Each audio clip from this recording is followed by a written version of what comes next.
Et pour commencer, une page immigration avec François Martin qui revient sur le parcours des migrants qui arrivent à Lampedusa en provenance d'Afrique subsaharienne.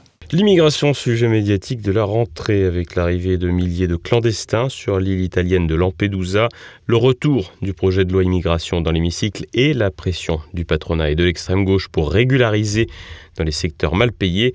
Tout se prête à un retour de l'immigration sur le devant de la scène. Cerise sur le gâteau, la venue de l'évêque de Rome dans la ville de Marseille, précisément pour évoquer ce sujet, et qui a donné une résonance toute particulière, suscitant un étonnant intérêt pour les propos du prélat et des polémiques bas de gamme de part et d'autre.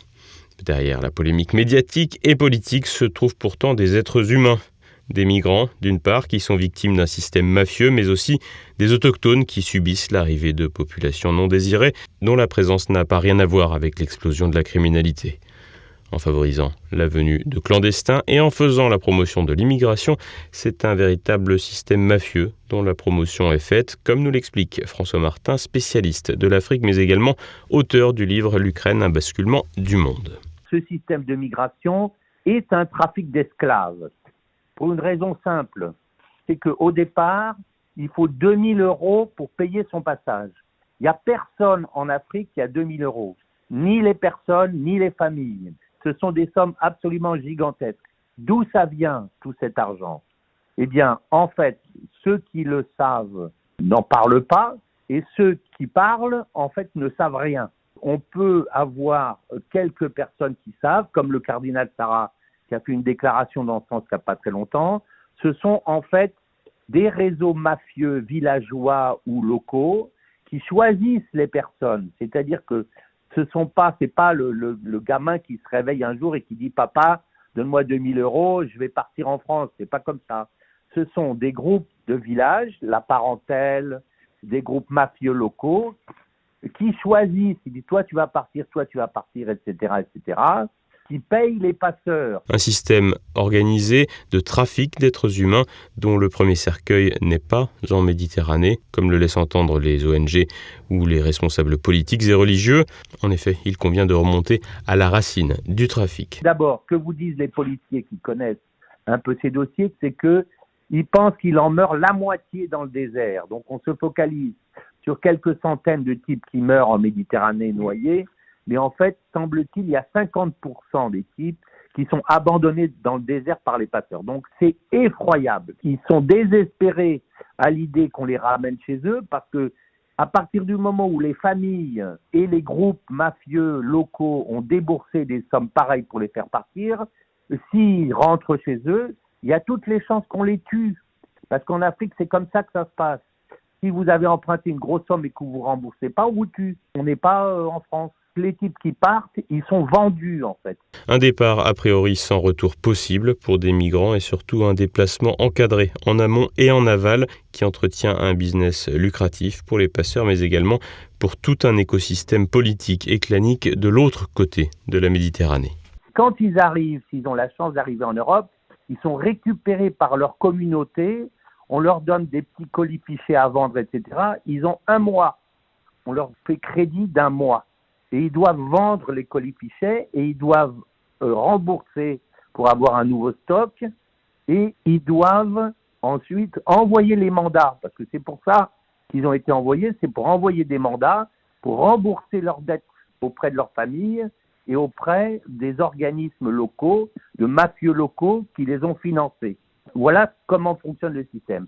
Et s'ils n'arrivent pas à rembourser, à ce moment-là, la communauté les abandonne et il n'y a personne qui les nourrit, personne qui les loge, ils sont foutus. Donc en fait, ils sont pris dans un système mafieux au départ, pendant le trajet et à l'arrivée, tout le long. C'est un nouveau système d'esclavage. Et ça ne sert à rien de créer des hotspots en Afrique du Nord, etc., etc. Ça sert à rien. C'est les trafiquants qu'il faut arrêter. Il faut attaquer les réseaux. Il faut attaquer les gouvernements africains, aux ministres, aux chefs locaux, aux députés, à tous ces gens-là qui touchent de l'argent, puisqu'évidemment ça rapporte à tous. C'est pour ça que personne ne veut récupérer les types. C'est comme ça qu'il faut prendre le problème. Faute d'action politique dans les pays d'origine des migrants, le problème ne sera pas résolu. Une partie de la campagne pour les élections européennes pourrait se jouer sur ce thème à droite, avec soit une prime aux plus 10 ans, soit une prime aux plus réalistes. Pour l'heure, la présidente du Conseil italien, Giorgia Meloni, a montré les limites d'un discours radical qui n'est pas suivi d'une action efficace. Alors que l'Assemblée nationale est en train de débattre de loi de programmation des finances publiques 2023-2027, le spectre du 49.3 fait son retour. Élément d'explication, Nicolas de Lamberterie. L'Assemblée nationale française vient à peine de commencer ses travaux pour la session d'automne que d'ores et déjà, le spectre de l'utilisation de l'article 49.3 de la Constitution est présent. Cette fois-ci, l'objet des passions est le projet de loi de programmation des finances publiques, LPFP en abrégé, pour les années 2023 à 2027. Comme l'a explicité le ministre de l'économie Bruno Le Maire, l'enjeu de cette loi est le versement des fonds de relance Covid de l'Union européenne. Ouvrez les guillemets, je veux être clair avec la représentation nationale, sans la loi de programmation des finances publiques, il n'y aura pas de décaissement des aides européennes. Nous devrons faire la croix sur 18 milliards d'aides qui sont nécessaires pour nos finances publiques. Fin de citation. En clair, la conditionnalité des aides européennes, ce n'est plus désormais un chantage idéologique réservé aux gouvernements jugés trop conservateurs de Budapest et de Varsovie. C'est désormais une règle qui s'est généralisée à l'ensemble des États membres de l'Union européenne. Tout l'objet de cette loi est donc de revenir au fameux déficit public à moins de 3%, cet objectif que l'on entend répéter depuis des décennies dans le débat public français et qui, comme l'horizon, tend à s'éloigner à mesure que l'on s'en approche.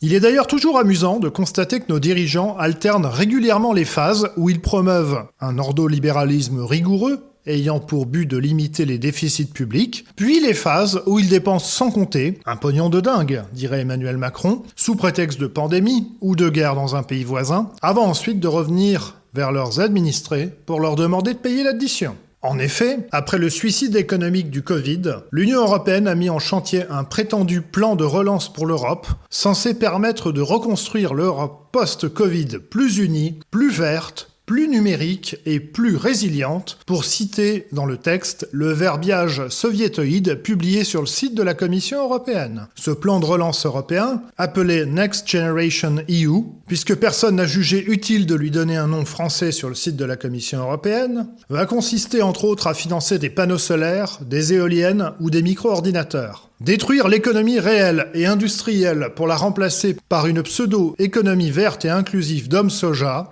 Certains à Davos en rêvaient, l'Europe l'a fait. Mais ces aides fort généreuses de l'Union européenne, dont il faudrait rappeler qu'elle n'est jamais que financée par ses États membres, en particulier ceux comme la France qui seront des contributeurs nets, sont conditionnées à un retour de la rigueur budgétaire. En clair, pour que la France puisse toucher l'argent qu'elle a elle-même investi dans l'Union européenne, elle doit se conformer aux règles de la dite Union. Pour que chacun comprenne ce que pourrait bien concrètement vouloir dire austérité et réduction des dépenses publiques, cela voudra par exemple dire la fin des pseudo-aides à la facture énergétique. Pseudo-aides du gouvernement, en effet. Si l'on considère que l'électricité en France est produite à bas coût, mais qu'elle est revendue beaucoup plus cher aux particuliers et aux entreprises, après être passée par des mécanismes magiques de marché et avoir vu leur prix exploser, conformément aux desiderata de l'Union européenne.